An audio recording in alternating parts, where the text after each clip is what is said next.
Should the San Francisco 49ers be buyers at the trade deadline? We're going to talk about that. We're going to talk about some practice updates in regards to some player injuries. We're going to look at the Cardinals, and we're going to talk about many other things on today's show. But you already know what to do. Drop an SDS in the chat, smash that like button, and let's go.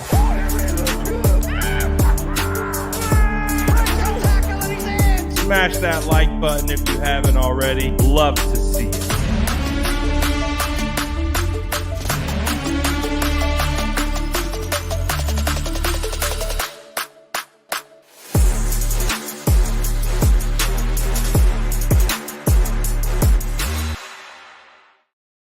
What is going down, sourdough squad? We're gonna say what's good to the family real quick. What's good, everybody? Everyone checking in on Facebook, checking in on YouTube. Shout out to the whole squad. We appreciate you guys. And look at y'all coming in here. What's good, SDS? Feels good to be a 49er right now, doesn't it? Doesn't it? Feels fantastic. SDS Ginger Squad. Let's go. I mean, really, it's I love that these types of topics exist because the topics that we're bringing up today is the 49ers are already really good. How do we make them better? How do we make them better? They're already really good. But how do we make them better? I like these types of topics. I like these types of situations because listen. This offseason was wild, right? Because it was overtaken by the backup quarterback position. It was one of the weirdest things ever, right? The entire narrative was you had to talk about the backup quarterback position. It was just that's what it was. So we lost a lot of time and a lot of hours talking about how good this team really, really was. Defensively, offensively. Shout out to Jake Moody. I mean, Jake Moody out here, knock on wood, not trying to jinx anyone, hasn't missed a kick yet. 49ers are really good right now. And they're going to continue to improve. That's the best part, is that there's tons of room for these guys to improve. And these topics become like, are the 49ers going to be buyers at the deadline? The only reason why you're a buyer at the deadline is because you're competitive, is because you want to go all in. You want to push your chips into the center of the table, and you want to put your best foot forward. That's a good spot to be in. And it's only week 3. San Francisco 49ers are one of 3 undefeated teams. They share that distinction with the Miami Dolphins. And guess who? Philly, the Philadelphia Eagles. We don't play Miami this year, but we do play the Eagles. And as you guys know, the 49ers beat the Miami Dolphins last year at home. And that was the game that Brock Purdy was thrust into the mix. So, the reason why I'm bringing up this topic is more just to kind of discuss the fact that, listen, we're really good. Can we get better? Can we improve? And what are those areas? But before we get into that topic, let's do some injury updates from practice today. Let's talk about some administrative stuff, and then we will get into the real question at hand. We did find out today that Dre Greenlaw was back at practice today. That's great news. Dre has been kind of banged up throughout the beginning of the season. He hasn't missed any games or anything yet, but he missed some of the preseason and was hurt for summer training camp. But Dre Greenlaw was a full participant today after missing yesterday, which is great news. Again, part of the reason why when we talk about the 49ers and their success, really a huge part of it comes down to are they healthy? Can they be healthy? And so far they've stayed pretty healthy, amongst other things. And when we look at Brandon Ayuk was wearing a blue non-contact jersey yesterday and was practicing in a limited fashion. Today he sheds the blue non-contact jersey and looks to be a full participant in practice, which tells me Brandon Ayuk will be playing this Sunday against the Cardinals, which is fantastic news. We've basically gotten like a game and a half out of Brandon because he did get hurt really on the first drive of that Rams game. He played the whole game, but you could tell he was hurting that whole game. And then, of course, we didn't see him against the Giants. So we will get to see Brandon Ayuk against the Cardinals. Now, this is where it gets a little tricky regarding the injury situation and something that we will have to continue to monitor as the week progresses. So, as it stands today, Deebo Samuel. We're all wondering what's going down with Deebo. Deebo has a knee and a rib issue going on. The knee popped up after the game. The rib issue popped up during the game when he landed on the football. And so there was reports that Deebo Samuel was at the beginning of practice today, and he was out there, and then he went into the weight room and then did not participate. So that's 2 days in a row that we have non-participation from Deebo Samuel at practice. Now, before I didn't think it was much of an issue. Now I'm on high alert a little bit. Obviously, tomorrow is going to be a very, very big day in regards to Brandon Ayuk's practice participation and what that means for the game coming up. So if Deebo Samuel practices tomorrow, even in a limited fashion, that tells me he's going to be good to go for this week against the Cardinals. So also too, Deebo Samuel, does he need to practice? Not necessarily. So I'm not too worried about it, especially the Deebo that we've seen this season. The Deebo Samuel that we've seen has absolutely fully prepared, in shape, looks fantastic. I definitely do not see a situation where I would be concerned if Deebo doesn't practice. I still think he would be able to play. So, but we do want to see that limited participant under Deebo Samuel's name tomorrow. If that's the case, he'll likely be a questionable to play on Sunday, and I still expect Deebo to play. I'm not concerned about Deebo yet. Tomorrow will be a big day for that, but even with today's status, I still think Deebo's going to play. So not too concerned about that. The one that's not sounding too good is Jauan Jennings. Jauan Jennings hasn't practiced for the second day in a row. He was off to the side working with the rehab group, but he didn't practice today. So that's another guy that we are going to have to see. 3 wide receivers dinged up early on in the year. Brandon Ayuk, Deebo Samuel. No, that's if we're actually really looking at this, all 5 of the 49ers top wide receivers have been dinged up this year. Deebo Samuel, Brandon Ayuk, Jauan Jennings, Ray McLeod, and currently Danny Gray is on IR.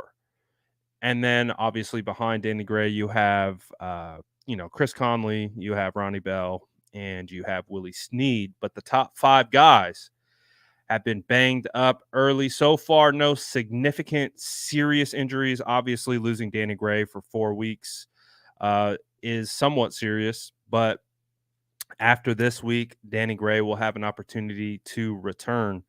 So, biggest thing, get these guys healthy, get them out here, and get them ready to go.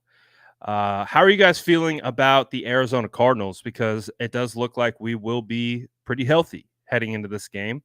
And the Arizona Cardinals, man, they really could be 3-0 right now. And I would imagine that we're going to get the Arizona Cardinals' best game. I really do. I think they could have beat the Giants.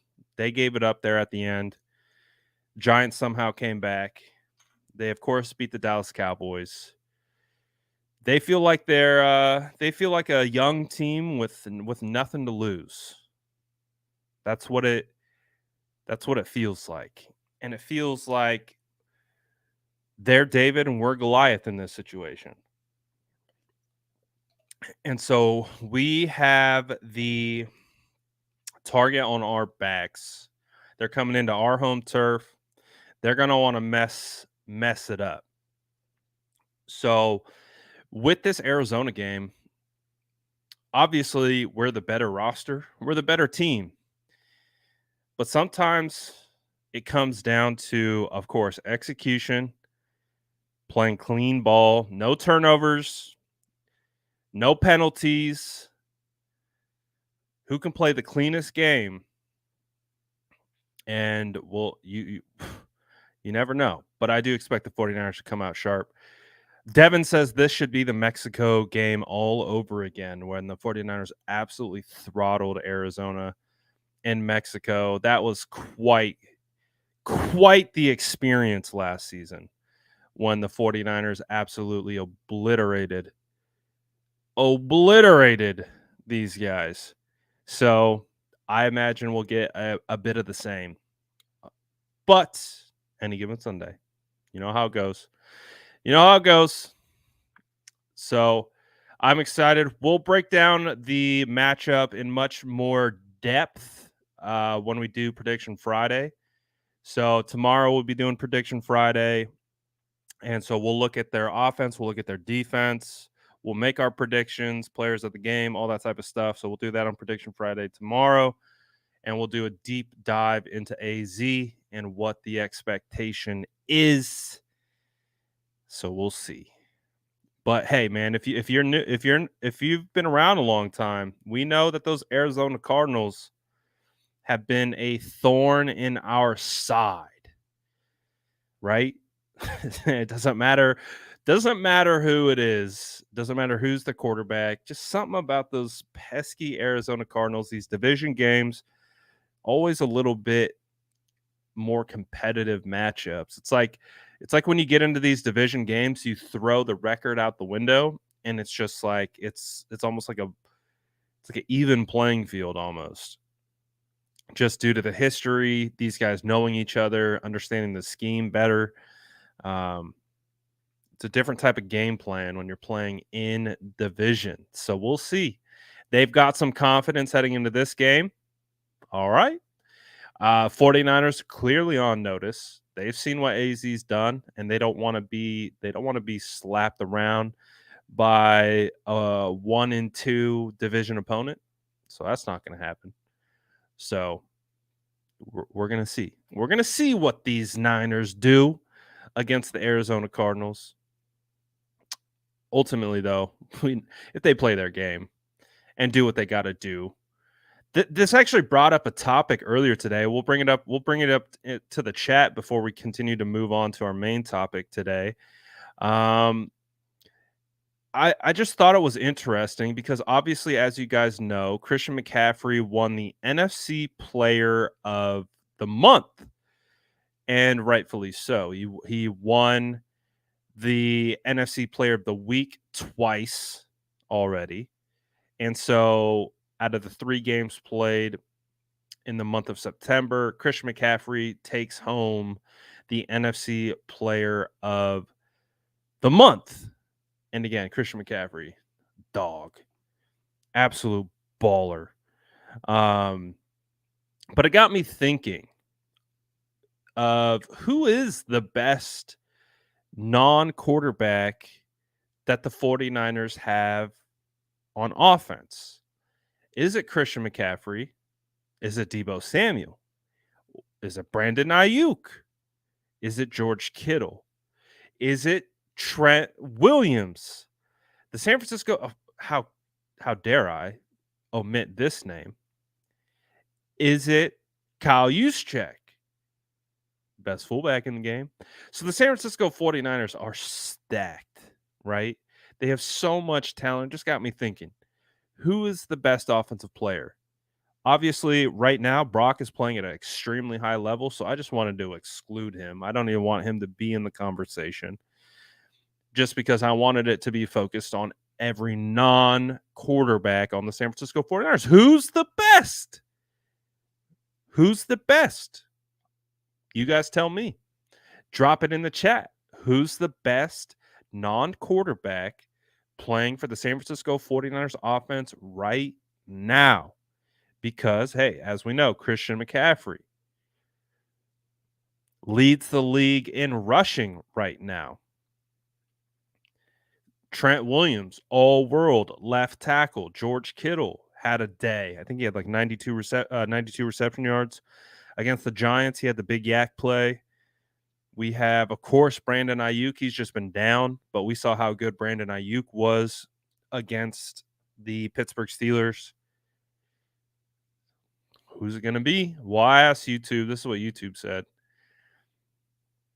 So far, it looks like we have 13,000 votes on this poll that I put up 4 hours ago, and 81% say Christian McCaffrey is the best non-quarterback on the 49ers offense.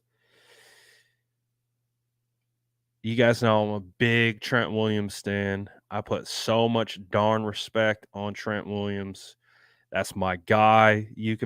I can make the case for you any day of the week that Trent Williams is arguably the best player in the entire NFL. I could do you guys know I could do that argument in my sleep. But if I had to pick right now through 3 weeks,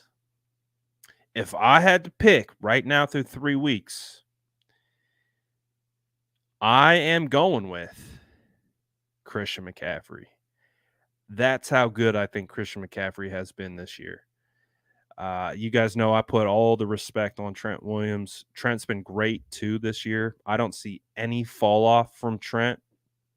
He actually looks a little bit better than some of the games I saw last year. So I'm very happy with Trent and how he's playing. But right now, Christian McCaffrey is just on a different level. The way he can turn nothing into something is remarkable. And that's with the entire attention of opposing defenses being placed on him. So I got to give it to CMC. I'm looking at the poll right now, and 81% is saying Christian McCaffrey is the best non-quarterback on the. And listen, I agree. Christian's been balling, dude. He has been balling. But that still doesn't change the fact that the 49ers have so many dogs on this offense. It's really a great spot to be in. And, that got me also thinking, CMC, he's the best. He's probably the best right now on the 49ers offense of a completely loaded roster. And that kind of got me thinking about the trade. Like, that's kind of why the trade is going to be the main topic of today's show, is because it got me, well, why is CMC here? Okay, well, CMC's probably the best player on the offense right now through three games. How did this become a thing? Oh, that's right. The San Francisco 49ers made a blockbuster trade to go get Christian McCaffrey from the Carolina Panthers. And if you guys remember on this channel, through the roof hyped. I didn't think, not one part of me thought this was a bad move. Thought this was, ooh, man, you traded a second, third, fourth, and fifth for Christian McCaffrey. Uh-oh, that's a lot. That's not a lot. It's really not a lot. It was a second, third, and fourth, and the following year's fifth. That's not a lot of draft capital for one of the elite players in this league. And you guys remember, like we pulled up that Rams game the week before, and him just going crazy against the Rams. Like, yeah, he still had it. We had just played the Panthers.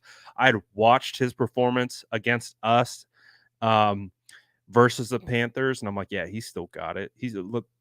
The concern came from injuries, but outside of that, he was still that guy. And he is proving to be that guy.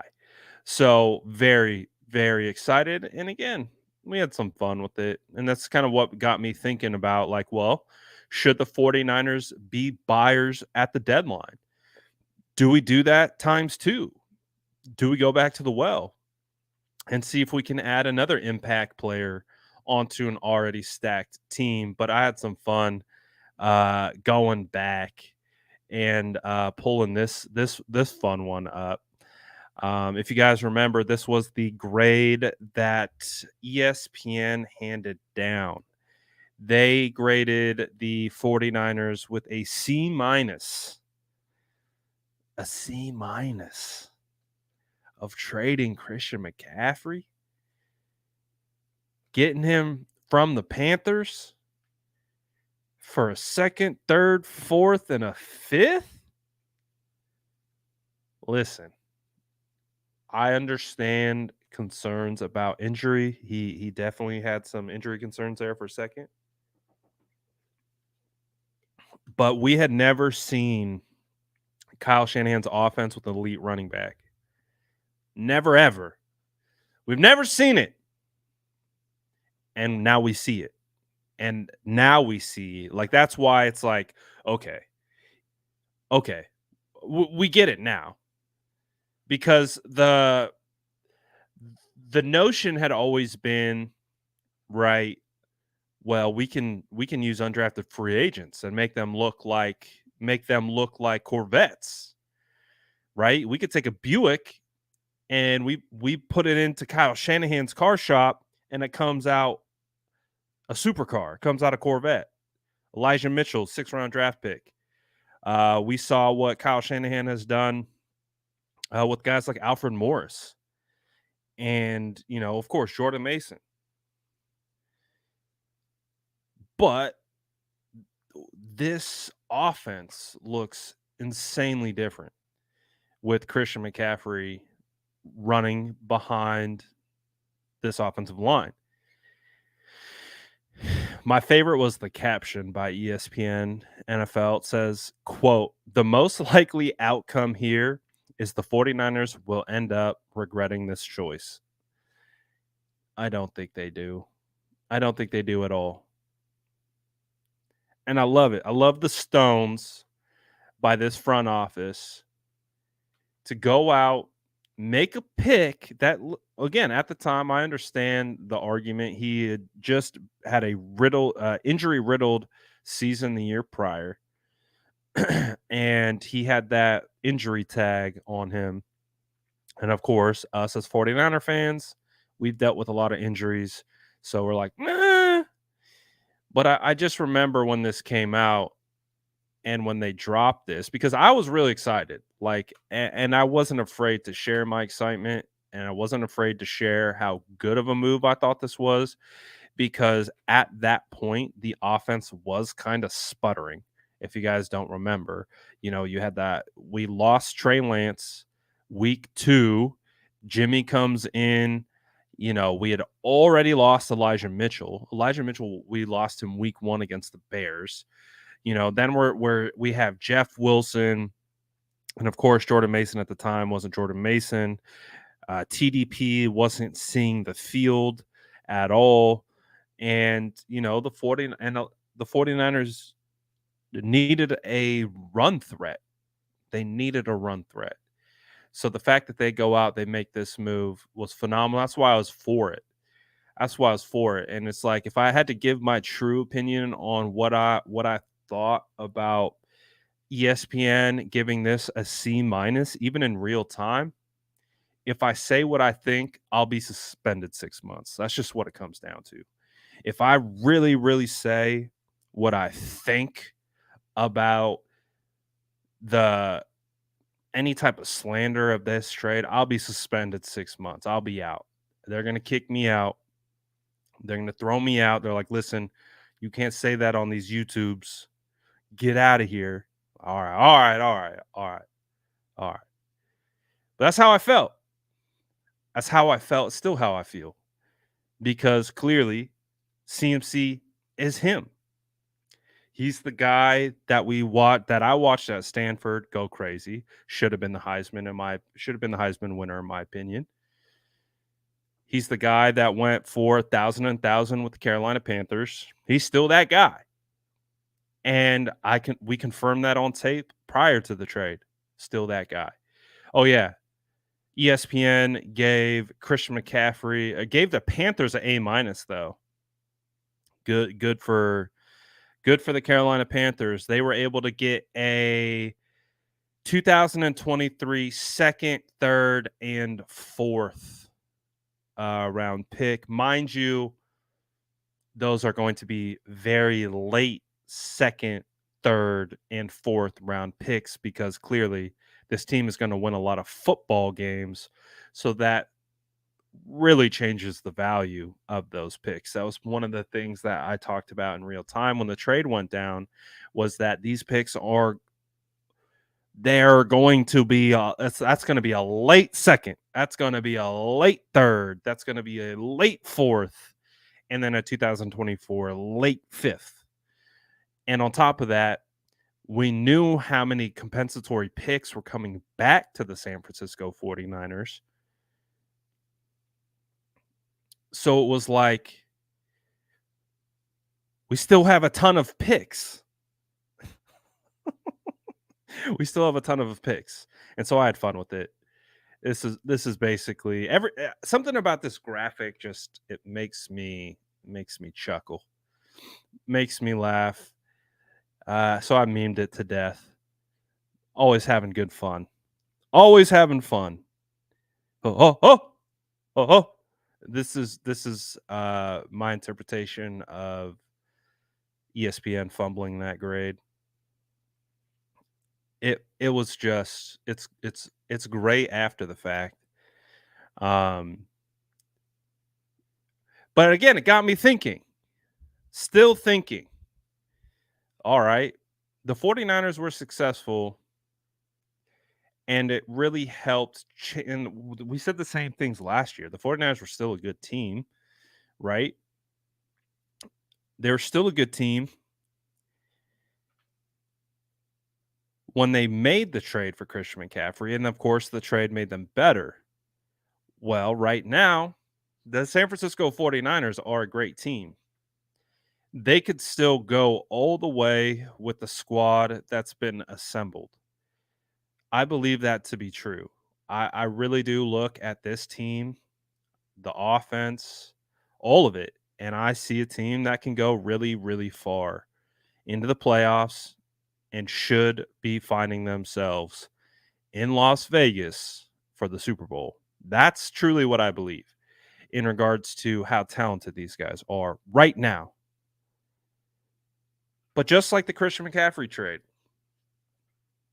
should they be buyers at the deadline? Should they be picking up the phone and be trying to see if they could add some elite talent? Now, if there's anything that we've known about the San Francisco 49ers, because they're going to have to give up picks, right? Do we agree with this? In order to get an elite talent, they're going to have to give up picks. A first round pick. Hey, it's the first time we've had a first round pick since 2021. I've heard a lot of people like, man, I don't want to get rid of those first round picks. Well,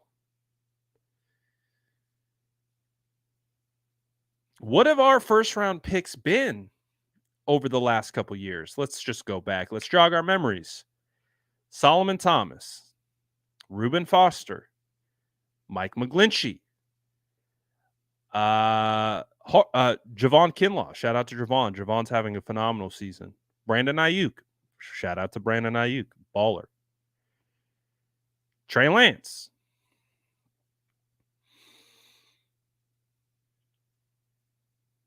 I think you're kind of seeing it come together. It's hit or miss. I would love to have first round picks every single year. I would love to. Nick Bosa, thank you. How could I forget? Nick Bosa. Probably the best first round pick. Definitely the best first round pick. But the point is, we're not picking 2. We're not picking 13. We're going to be picking at the end. We're going to be picking in the 30s. That's right. We're going to be picking in the 30s. So, can we take a late first and flip it for an elite player? Even if it's a rental. Even if it's just a rental. I would be willing, because it feels like out of all the years, this is the year. Like, this really is the year.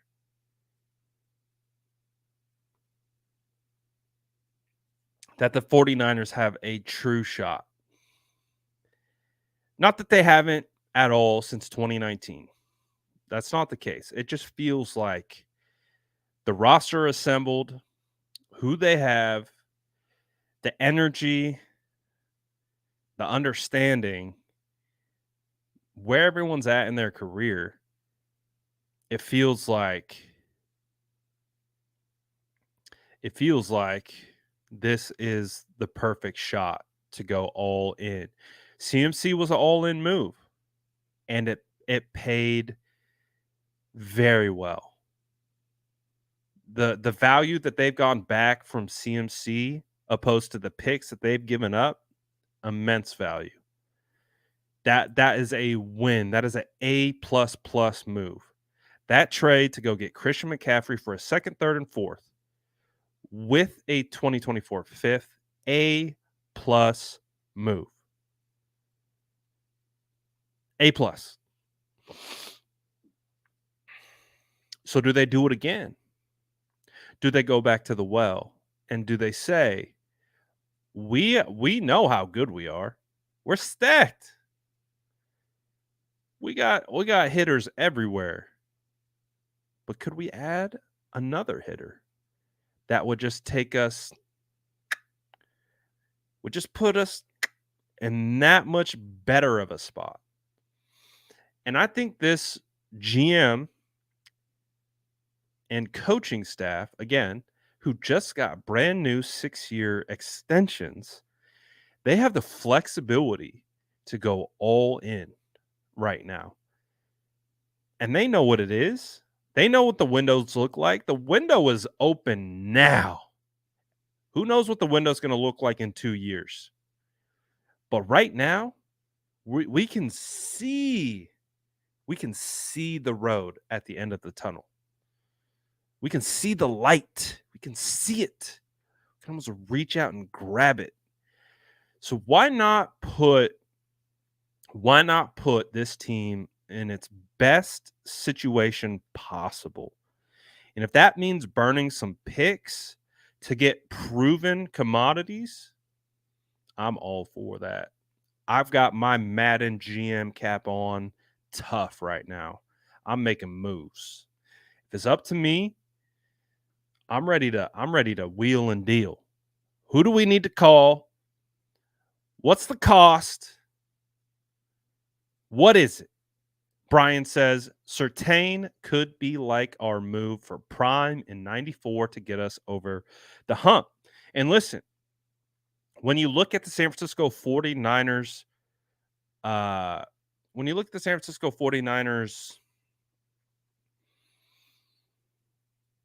secondary right now, I don't believe they're 100% sold on their secondary. I still think they're trying to figure it out. Now, when I say figure it out, Charvarius Ward's your cornerback 1. You don't need to figure that out.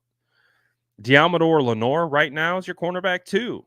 You don't need to figure that out. What they're trying to figure out is who's going to be the cornerback 3, and why it has such a big impact is because it's either a slot or an outside corner, and that impacts Diamador.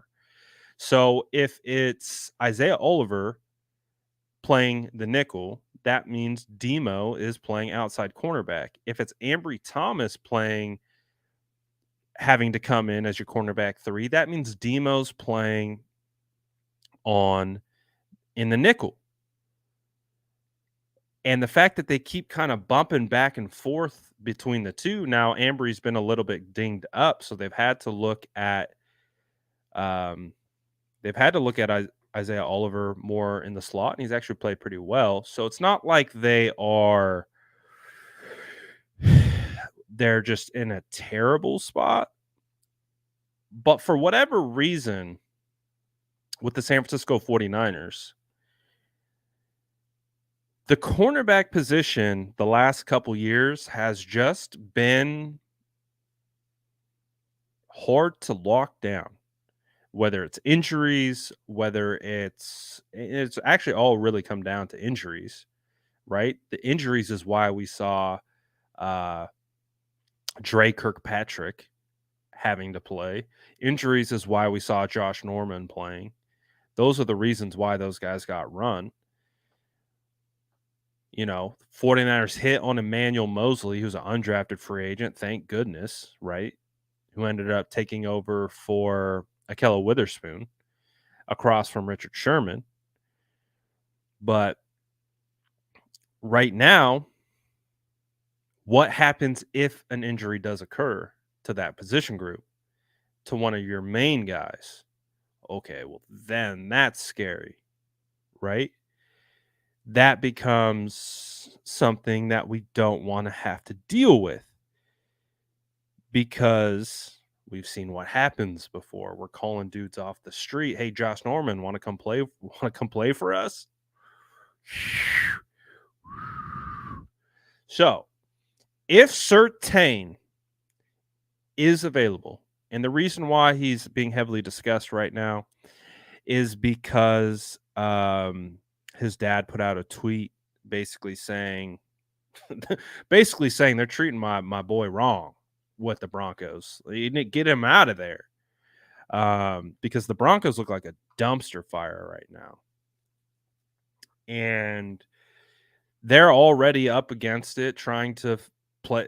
They've got the Chiefs in their division, Chargers, man, but they're better than the Broncos right now. Raiders, man, probably make the case they're better than the Broncos right now. So what do the Broncos do? Are the Broncos a couple losses away from deciding they need to blow this thing up? They need to go out, get the number 1 pick so that they could get Caleb Williams, because if I'm not mistaken, they have like a really recently new ownership group. So maybe they can make that decision that, you know what, Russ ain't it. Sean Payton ain't it. Let's ensure that we have a shot at Caleb Williams or Bo Nix or Michael Penix or someone, right? And maybe they just start fire sale, try to sell Russ for something. Surtain, though, is that, see, this is the thing that's hard for me, is he feels like a cornerstone piece, right? He feels like one of those guys that you'll want to build around. So the only way I could see him get traded is if he asks for the trade. He asks for it. He's adamant about it. And like I said, the Broncos mindset kind of matches that mentality of like, all right, we will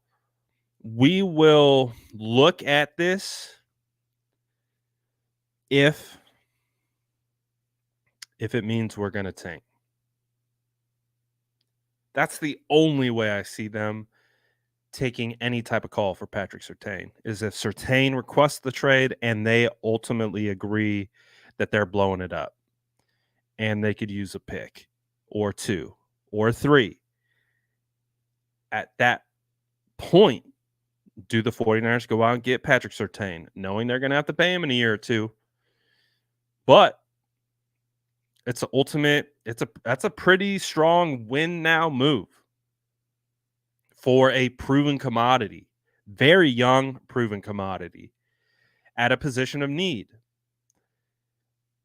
Do they do that? Would they do that? Shoot, I'm picking up the phone for any elite player that can be had right now. I'm for it. Patrick Surtain, potentially. What other options are out there? What other options would you pick up the phone and would you start dialing? Would you start trying to figure out? Could you recoup some assets? Could you maybe get someone from the Jets? They're heading in a really bad direction. So typically the teams that you're kind of looking at are teams on the brink of rebuilds. Like, that's the only reason why the 49ers got Christian McCaffrey, is because they've fired their coach. They were like, all right, we need to get something. We need to get something of value. We're going to have a new head coach, all that kind of stuff. So what are they going to do? Who else would be someone that you would want to see added to the roster? We did hear that, and I think this was more of an opinion piece than anything else, but Davante Adams would have interest in the San Francisco 49ers as one of the top options. The way that I look at the Davante Adams thing, like, that would be the perfect move in Madden. In real life, it doesn't make a whole lot of sense to me. He is paid so much. He makes so much money. The cap hit that he would be bringing on with him, you could definitely say goodbye to Brandon Ayuk.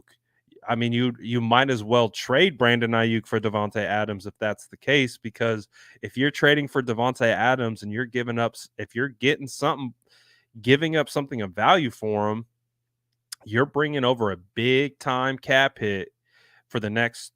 I think he has an option in his contract next year, but then he has 2 additional years after that. So that's the thing. It's like, if you're going to get Davante Adams, you're basically saying goodbye to Brandon Ayuk. So that's why I don't like the Davante Adams move, because honestly, is Davante Adams still one of the best wide receivers in the NFL right now? Absolutely. But I'd much rather have Brandon Ayuk right where he's at for 14 million and the potential to get him extended. I would much rather have that scenario play out than go out and get a position that would be a luxury. It would be a luxury to go and get Davante Adams. It's not a need. We don't need another A-list wide receiver. We really don't. Would it be phenomenal to have a wide receiver group of Davante Adams, Deebo Samuel, and Brandon Ayuk? Yeah, who's stopping that? But at the end of the day, Davante brings on a heavily loaded contract with him. And to give you a bit of an insight into that, he carries basically the same cap hit as is about 600,000 more than Brandon Ayuk in this year.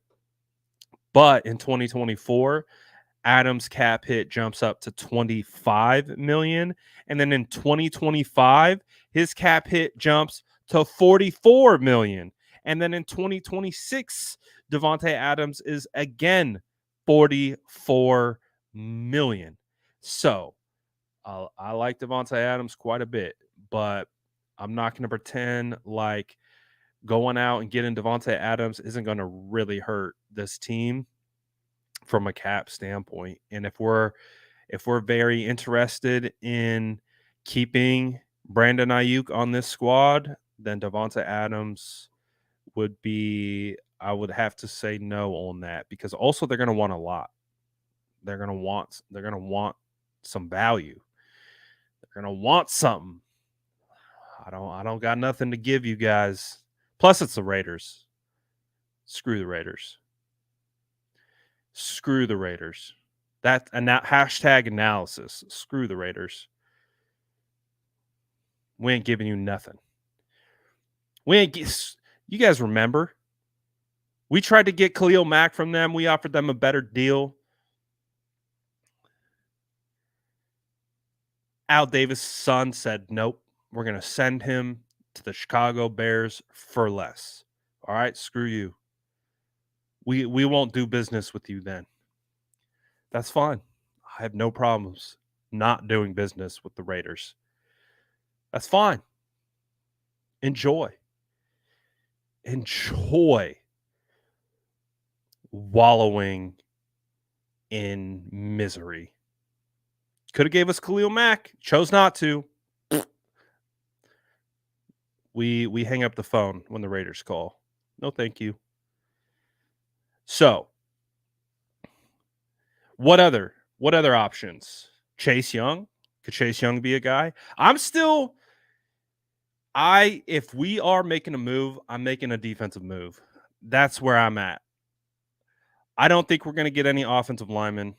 I really don't. I think our offensive line group is our offensive line group. I really don't see any offensive linemen becoming available. I've heard Garrett Bowles, like same situation, right? Like if Garrett Bowles becomes available on Denver Broncos, well, he's a left tackle, and you're going to have to get him to convert to right. And then on top of getting to convert to right, he's going to have to learn an entire offense. Like that is really difficult. It's really difficult. I just don't see it right now. I really don't. I understand the want to go get an offensive lineman, but if you've got a good offensive lineman, I say this all the time, these teams aren't trading them. These teams aren't trading away good offensive linemen. So if you got a good one, you're holding on. You got bear hug around your good offensive lineman. You don't let those guys go. And obviously the 49ers let McGlinchey go because they couldn't pay for him. And to be honest, it was the right move. And I'm even someone who, I could confidently and sit here and say that like McGlinchey was a good right tackle, not a great right tackle. He was a really good right tackle, but the 49ers can afford to pay what he got. And so good for Mike. Good for Mike. He got what he got, and the 49ers shouldn't have paid that. And I get what it is. You got to get your bag, and even if it's not from the 49ers, that's fine. 49ers tried to trade Mike McGlinchey. Trade for Miners? Ooh.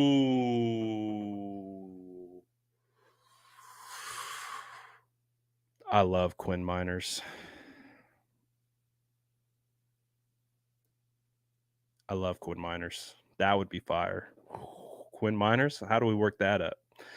No, but seriously, I see the offensive line trade happening less likely than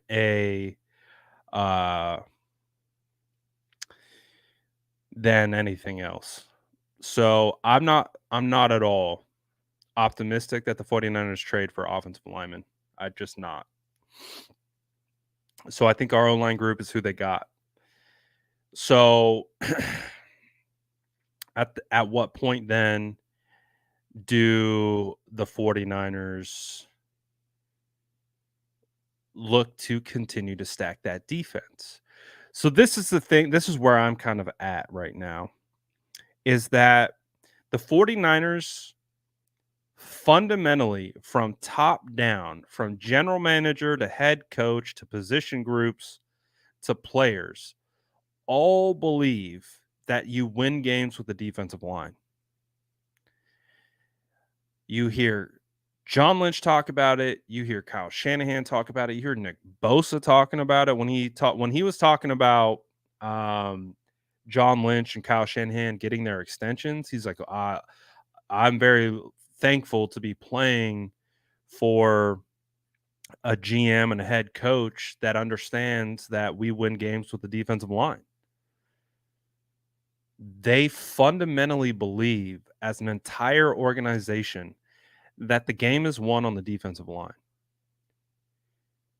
This has been something that I've been hitting home for a long time. And if you can somehow upgrade that defensive line that is already really good, we're seeing Javon Kinlaw come on. Hargrave, phenomenal addition. Phenomenal addition. Nick Bosa, he's going to be back. He says he's back to football speed. He's back into football shape, all that type of stuff. And also, what is the best way to help potentially struggling defensive back group? Pass rush. More pass rush. Now, you can still keep Cleveland Farrell. You can still keep Drake Jackson. But you can still add someone.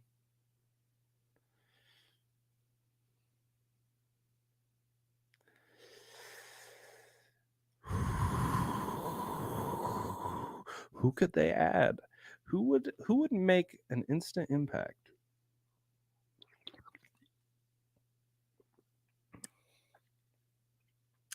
Who would make an instant impact on the defensive line? Who's played with Steve Wilks? Who's played with Steve Wilks?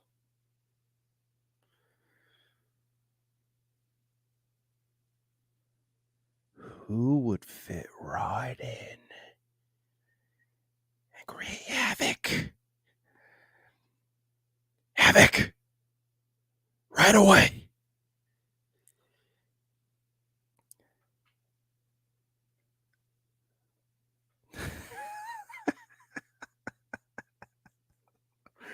Listen, I've got the most random connections available, but I know some people, and I know some people who know some things about my good old friend BB. And what I'm hearing is that, listen, they're not close. They're not close to getting a contract extension. Brian Burns becomes a free agent at the end of this year. Do you know how silly you would be to be the Carolina Panthers, have a elite level edge rusher in Brian Burns, and just let him walk at the end of this year for nothing? I'm not saying it's going to happen. I'm just saying, put yourself in those shoes. If you are the general manager of the Carolina Panthers and your star edge rusher, who you're not going to pay, is playing on his fifth-year option and will be a free agent at the end of this year, you're going to let him walk for nothing?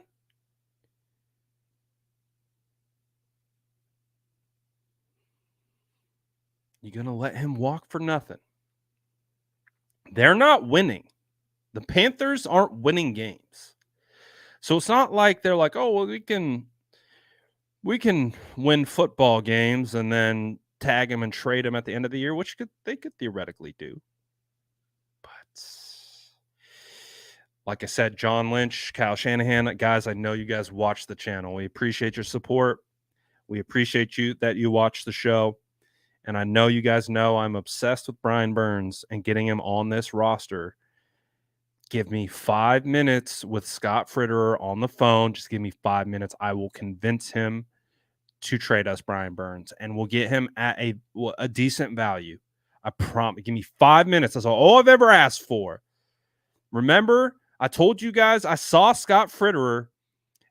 I opened up the door for him at the combine. Him, Frank Wright, McCown, the whole group. I opened up the door for them so they could walk by me at the combine. I stared him in his eyes. He said, "Thank you for opening up the door for him." And I said, instantly in my brain, I looked him dead in the eye and I said, "Trade me Brian Burns." This is a real story. This really happened. So you take that energy that's already been transferred. I've already transferred the energy to Scott Fitterer. I looked him dead in the face and I said, in my brain telepathically, trade me Brian Burns. And he heard me. I know he did. And so that seed has been planted. So give me 5 minutes. I swear to you. Give me 5 minutes with Scott Fitterer. We can make something work. You guys know how much I've been spinning on this for years. All I need is 5 minutes. That's it. John Kyle, ace in the hole. Give me 5 minutes to pitch why the Panthers need to sell us Brian Burns and why it can be worthwhile for all three parties involved. Trust me, I got you. I got you. Just call me the closer. I got you.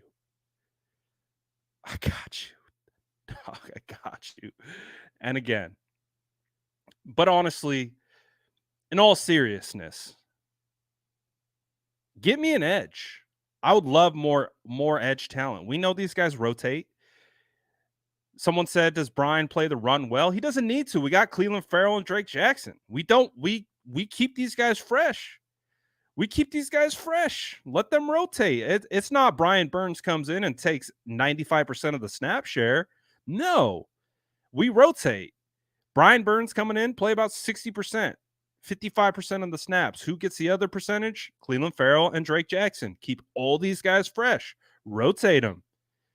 If it's obvious passing down, you know who's rushing. It's going to be Drake Jackson. Then you have a NASCAR package. If you want to go Drake Jackson, Brian Burns, Nick Bosa, Cleveland Farrell, imagine a defensive line trying to stop those four in an obvious pass rushing situation. That would be very difficult. And they're stunting and looping. That's what I'm saying. Like, if you bring in another edge, it doesn't take away. Doesn't take away from Cleveland or Drake. These guys are going to be rotating regardless. So bring in a guy whose number one goal is to rush the passer. That's all he does. That's all he does. That's it. And you use Drake and Cleveland to play base downs and just keep Brian fresh. Whew. Get me excited, bro. There's no reason why, and this is all the Panthers' fault. People want to get mad at me for talking about Brian Burns. This is the Panthers' fault. The only reason I'm talking about Brian Burns is because he remains unsigned.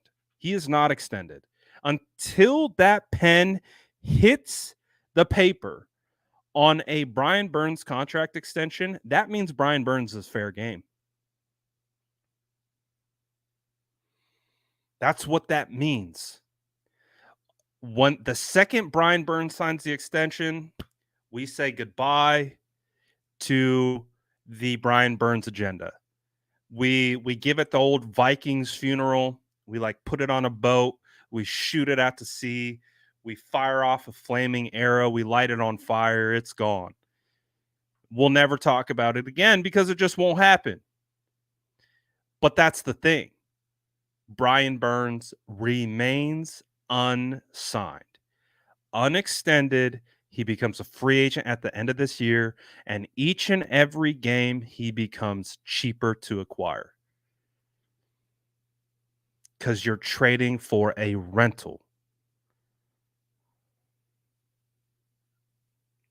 Justin says, Steelers spent a fourth on Nick Herbig.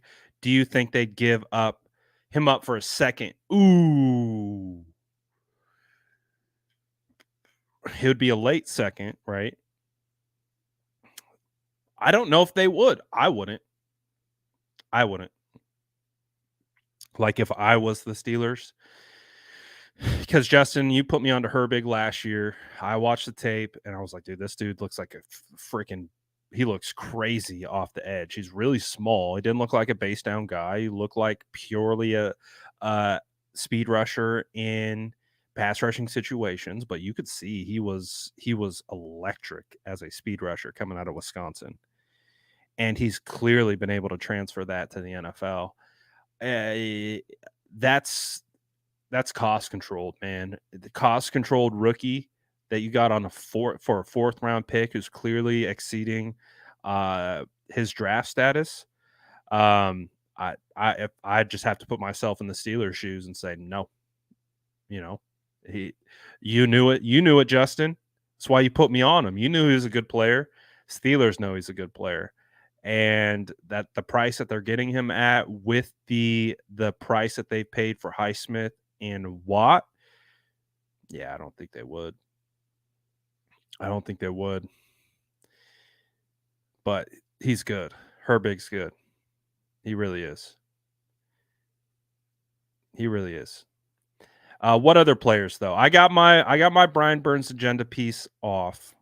So we got that taken care of. John, Kyle, like I said, I know you guys are watching.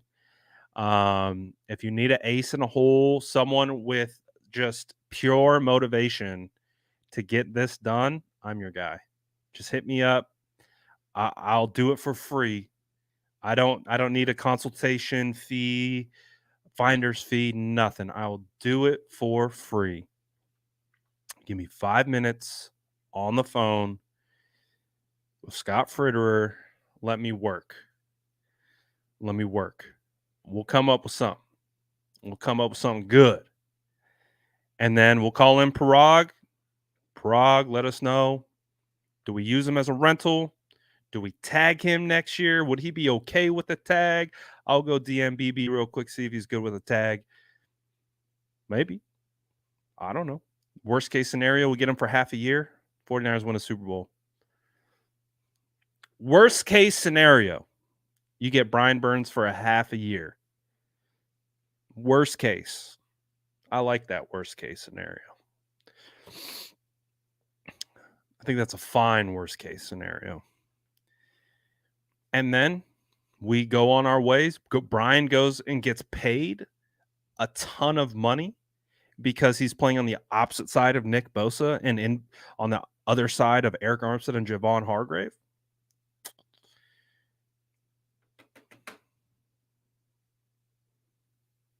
Oh, we do. We do. We need him. I need him. I'll say that. I need him. What trade package would I put together for Brian Burns? I'd definitely be throwing picks at him.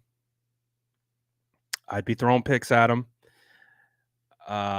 be willing to move a late first. I would. I'd be moving to move a late first. The also along with that is obviously I'm getting Parag and his agent in a room right away to start talking about what a long-term deal looks like, because if we can keep Brian Burns for the long haul, then that would be ideal. So we're going to work that stuff out as well. But also, I'm willing to give up a first. I would ideally not like to give up a player, but again, if you bring on Brian Burns, you're going to have to cut someone. So if you want to add a player to that mix, okay, I would be willing. But ideally, picks. If we did like a late first and a third, I would give up a third because we're getting comp thirds back. So that third will be replaced. Or I'd trade them the comp third. I would say, I'll give you a first and a comp third. Give us BB, and we'll figure out the rest in regards to what a contract extension will look like. I'd do it for a late first. If you turn a late first into BB and a comp third, you're going to have another third. You're already still, it's not like you're losing a third completely. You still have a third. So that's what I would do. I would even make it conditional if it needed to. I would make it conditional if it needed to. So, but that's my eye in the sky. My dream. We'll see. I'd make it happen. I'd make it happen. So, anyways, what other players would you guys dream about adding? My dream, I got my dream out the way. You guys already know my dream. The dream has been ongoing. Um, what would it take to get Surtain? I think it'll cost a lot more. The reason why I think you could get Brian Burns for less than the 2 first round picks that were offered up for him from the Rams is because he's a rental player this year. He's a rental player. He's effectively a rental, and they've already burned games. So you're getting a player mid-year. That decreases the value in which it costs to go and acquire someone because you're effectively trading for a rental. If you're trading for Patrick Surtain, you're trading for a player that is cost controlled for a couple more years on a rookie deal, even though he is uh he was top 10 draft pick, right? So he's going to get paid at that level. His cap hit this season is oh no, this is dead cap. His cap hit is 5 million this year, 6 million next year. So it's very manageable. And then he doesn't become a free agent. He doesn't become an unrestricted free agent until he's 26. So you're buying a 23-year-old who is under team control for 2.5 more years. Then that includes the 5th-year option. So that alone is going to cost a lot. It's going to cost a lot. I would say it'd be. I think you're talking 2 first rounders for a player of Patrick Surtain caliber. So again, because the Broncos could still rationalize, even if they blew it up, they could still build around Surtain. That's the thing. They could still build around him. They don't have to trade him. The trade only comes if Surtain is adamant about getting out of there. Outside of that, there's really no incentive for the Broncos to trade Patrick Surtain unless it's almost an egregious oversell. Like that's how, sometimes in fantasy, right? Some people come knocking on your door. They're like, "Hey, I want X player," right? When you play GM, when you're controlling your fantasy team, not at all comparable to what the real life GMs do, but just so you can relate. Someone comes and says, "Hey, I want Christian McCaffrey," and you're like, "Christian McCaffrey's not for sale." And they're like, "Well, what would it take?" And you'll say, "Well, the only way I'm trading Christian McCaffrey is for an egregious oversell, meaning you're trading me 3 top end players. And if you're talking dynasty, you're trading me picks too. Like it would have to be above the like baseline value that you would think because there's more additional value placed into that player for what they are and what they will become. So for Surtain, he's one of those guys. He's one of those guys that there's no incentive for the Broncos to trade outside of an egregious oversell, meaning they're getting a ton back. They're getting picks, they're getting players, they're getting a ton because of the control that the team still has, the value that it costs, plus the value he brings, and the age. That's why Surtain, like the only way I see him getting traded if he forces himself out. Outside of that, even amidst a blow up, I have a hard time seeing uh, the the Broncos trading Surtain. Obviously, you have that conversation, you make that call. What would it take? It doesn't hurt to make that call. I'm still making the call, but I'm prepared for them to say, "Listen, he's not for sale unless you give us something crazy in return." So that's my only concern with trying to obtain a Surtain is you're paying a lot. Like it might a first and a third for Brian Burns might sound like a lot. I would at minimum double that for Surtain. Um, two firsts, maybe additional, maybe a player. Uh, so, but if you can do it, do it.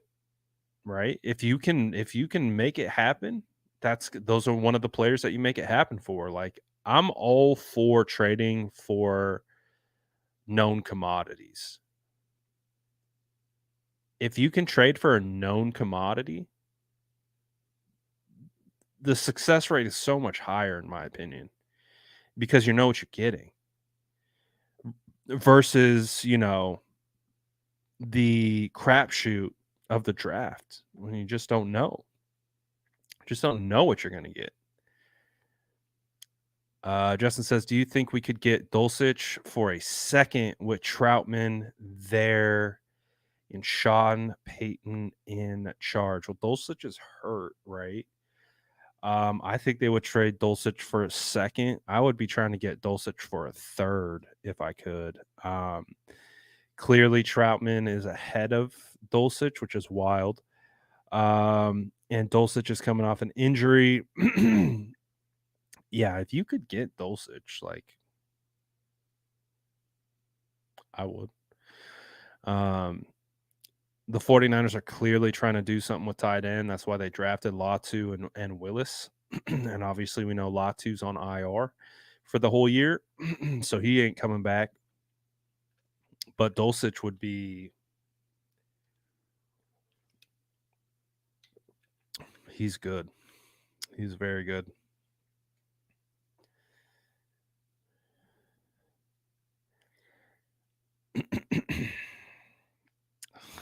Brian says, "Damn it, the Broncos play the Bears this week. The dream is dead." We'll see. Danielle Hunter is good but expensive 1-year rental. I've heard people throw this name out. Danielle Hunter's been he's a good player. I like him a lot. I think there's less upside with Hunter though. I think there's less upside, and to your point, still expensive. Might not cost as much in the form of capital to go get. But his cap hit this year is 21 million, and then it's 14 and then 7 and becomes an unrestricted free agent in 2024 at the age of 32. So you're drafting him at 29, which is he's up there. He's getting up there. He's still a good player, but he's getting up there. You'd be bringing on a $20 million cap hit. The thing is that the Vikings would be taking on nearly a $36 million cap hit, dead cap hit, if they trade him. So that would be something that would be interesting to see. If you're trading for Brian Burns this year, you're paying him $16 million in cap. And then he becomes an unrestricted free agent at the age of 26. So Danielle is expensive, but he wouldn't be a 1-year rental. He'd be here for an additional 2 more years after that.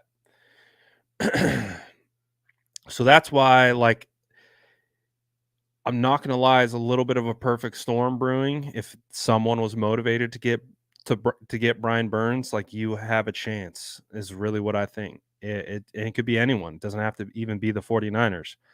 I think that if a team was motivated to get Brian Burns, they could get him.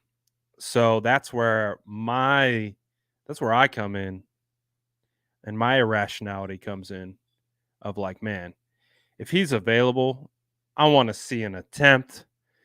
I want to just try, maybe. And like I said, worst case scenario, I will take Brian Burns on a 1-year rental. If we have him for half the season, I'll take it. I'll take it. If we wanna cross that bridge later on in the year with the 49ers rolling 42 million in cap over to next year, I mean, they would have see, that's the thing. It's like they would have that room. Also, some restructures. They could see, I'm getting excited thinking about it. I'm getting excited thinking about it. But if I had to go for a position to actually make a move similar to the CMC move, I'm going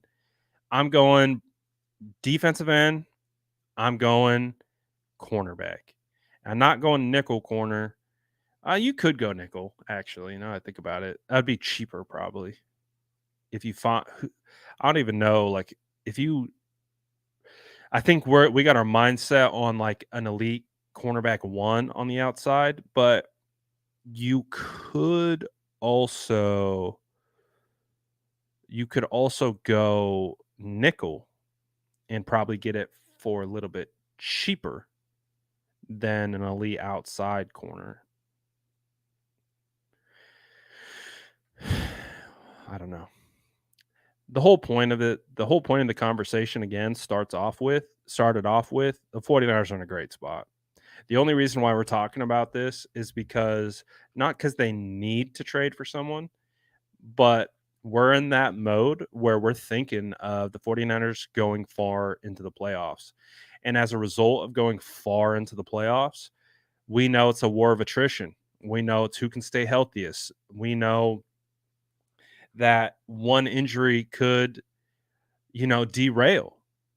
And the more talent that you add, the more opportunities you have to mitigate those potential issues instead of having to react to those situations. You're already in a better position because you're good to go. Like if literally, like if you had an elite edge with Cleveland, with Drake, with Hargrave, with Eric, with Bosa, and you suffer an injury to your cornerback room, they would probably still be okay.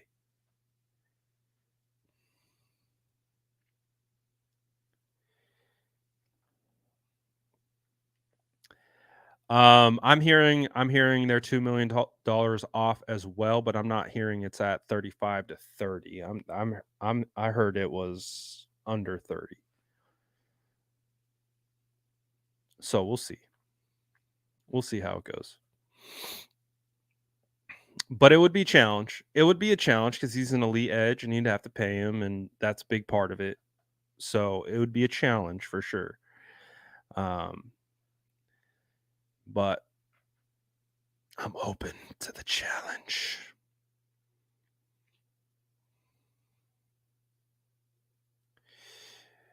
We had elite D line in 2019. Our corners lost us. Eh, I wouldn't say they lost it. They just had a bust. They just busted. They busted a coverage.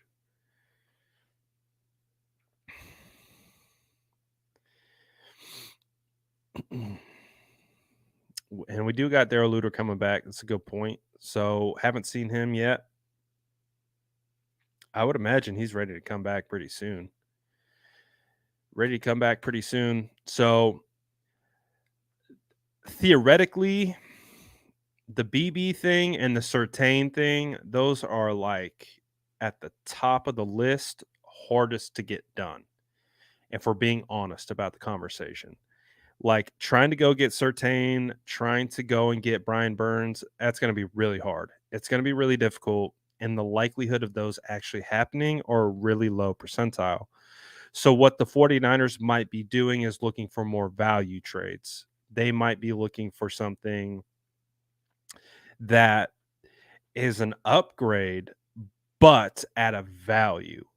So obviously we're thinking we're shopping Bugatti, we're shopping Ferrari, we're shopping Lamborghini. That's where our eyes are at. The 49ers might be like, listen, we just need like we need a really nice Tacoma, brand new Tacoma.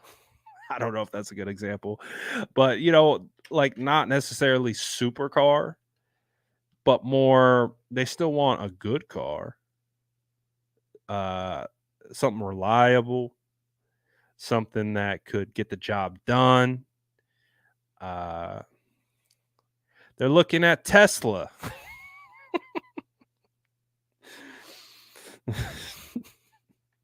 Looking at Tesla to bring to the Bay. Nah, what would be a good? I feel like Corvette would be good because Corvette's still an Audi R8. That'd be a good one. It's not quite that Aston Martin. It's more of that Corvette. Not like the LS7 Corvette. Kind of more of a standard Corvette. Still good, still fast, still quality. Can be elite in certain situations, but you get what I'm going at. We as fans, we want the Bugatti, right? We're always going to want that. Realistically, BMW. Realistically, Mercedes S-Class. Something like that. You know what I'm saying? Like still quality, still good, just a couple tiers below based on value and all that type of stuff. And again, the only reason why we're having this conversation is because this team's good and we just want them to be as best as they can be. It's not to say they can't go all the way as is. It's not to say the players on the team aren't good enough. I just wanted to make that clear. It's like we're having these conversations about potential trades. It's not because we don't believe in the players that are currently on the team. It's more of a perception of we just want to add. We just want to stockpile.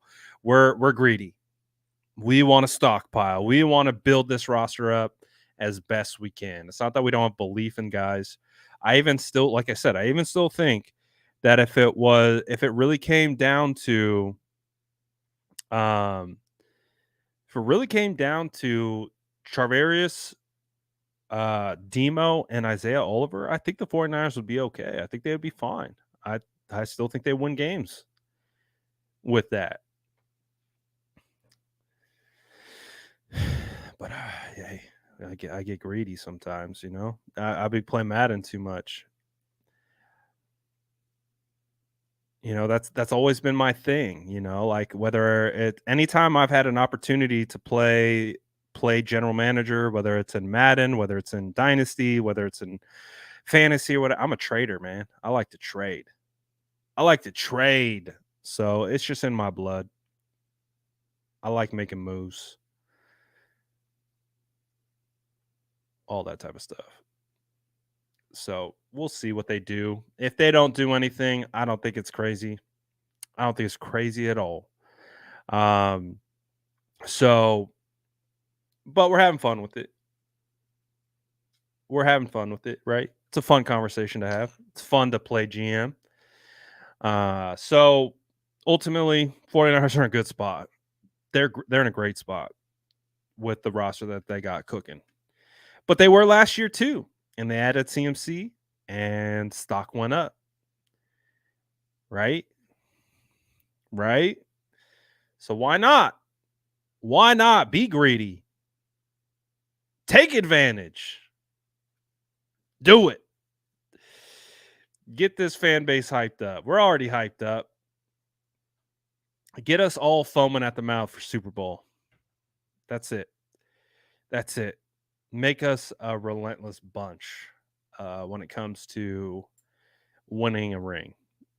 I think that's what we want. So I'm excited about this year. 49ers are 3-0. We got the Cardinals coming in. It's going to be a really good matchup against the Cardinals. I really do think, part of it's going to also just kind of be reverse juju in a sense. Like, I really do think that the 49ers and the Cardinals is going to be a good game. I think it's going to be a good game. I think the Cardinals are going to play the Niners well. They're gonna show up. They're gonna keep it tight. 49ers still going to come out with that dub, but it's going to be a competitive game. It's going to be a competitive matchup.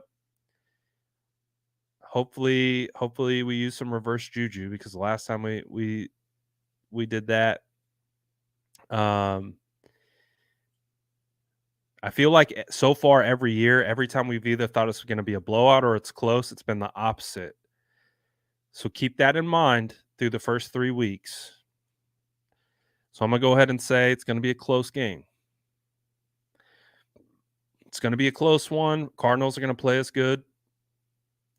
And, it's going to be a hard-fought battle. They're coming in ready. They're coming in energized, youthful. They got a new signal caller. It's going to be a good game. Sorry, I got a twitch in my eye. So we'll see. Do we get official practice report from the 49ers? Official practice report for the 49ers. Brandon Ayuk, shoulder limited. Demetrius Flanagan, fouls, ankle limited. Dre Greenlaw, ankle limited. Ambry Thomas, knee limited. Did not participate. Juwan Jennings, shin. Deebo Samuel, ribs, knee. So not much different from what we reported on earlier, but the official report just came out. So figured we would share that with you. Right. Meow.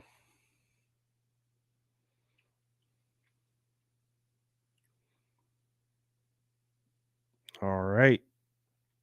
Fun episode though today. Not gonna lie, I enjoyed it. We got Thursday night football coming up. Who's playing tonight? Green Bay Packers and who? Oh, right there, right in front of me.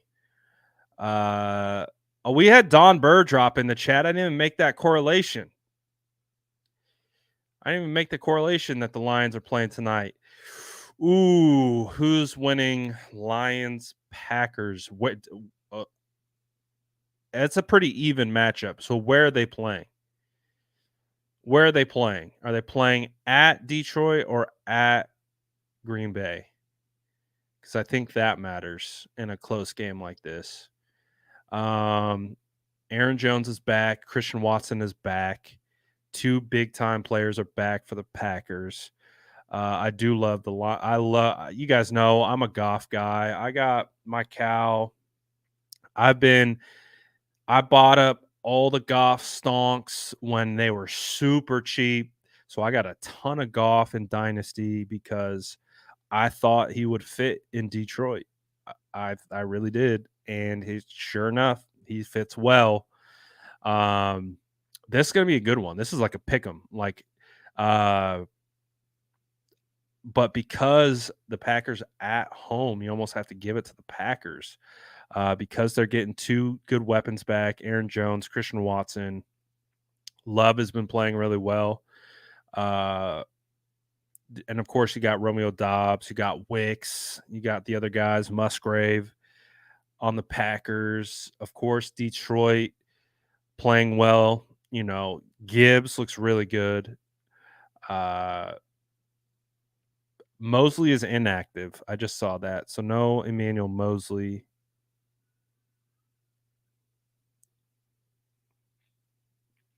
So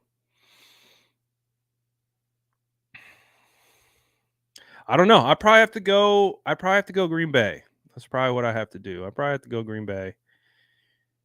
But that one could really go either way. I think that's going to be a really good matchup.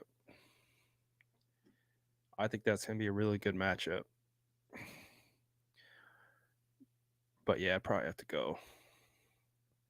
Packers are underdogs at home. I'm going to go Packers. I like Detroit though, but I'm going to go Packers. So we'll see. But shout out to all you guys as always for vibing. Chat was dope today. Appreciate everyone vibing. Shout out to SDS. You guys were balling today. Great work in the chat, people. Always love when we got a good performance in the chat. Oh, we got a super chat before we were trying to get out of here. Rodman says, what about trading for Gregory from Denver? Ooh, I would not trade for Gregory. I would not. But do you know who I would trade? Ooh, thank you for bringing this up. Nick Bonito. Go get me Nick Bonito. If you get me Nick Bonito out of Denver for a value, ooh, go get me him. Go get me Nick Bonito. I was very impressed with Nick Bonito watching him in the preseason versus the 49ers. He looked better than Gregory. He looked better than Clark. If you go get me Nick Bonito, yes, get me that guy. You might be able to get him at a value. You get me Nick Bonito at a value, okay, we're talking. I like that one. Gregory, too expensive, too old. Nah. But Frank Clark, no. Nick Bonito, yes, go get me Nick Bonito. I would like that very much so. Very impressed with him in preseason. He looks like the real deal. So we'll see. But shout out to you guys. We're a little premature with the cookies. Grab your cookies on the way out. Shout out to SDS. Smash that like button if you guys haven't already. Again, shout out to everyone for the vibes. Appreciate all you guys. Friday, Prediction Friday coming up tomorrow. So be ready. Start thinking about it now. Who your defensive and offensive players of the game is going to be. Bold takes coming back tomorrow. So be prepared with your bold takes from the game and all that good stuff. So we'll be doing that tomorrow. Prediction Friday, breaking down Arizona versus 49ers. Go through the whole roster. We'll talk about matchups. We'll talk about it all. Shout out to you guys. Appreciate y'all. Y'all the best. Let's go watch some Thursday night football vibe out. And we'll be back for Prediction Friday tomorrow. Let's go. Peace.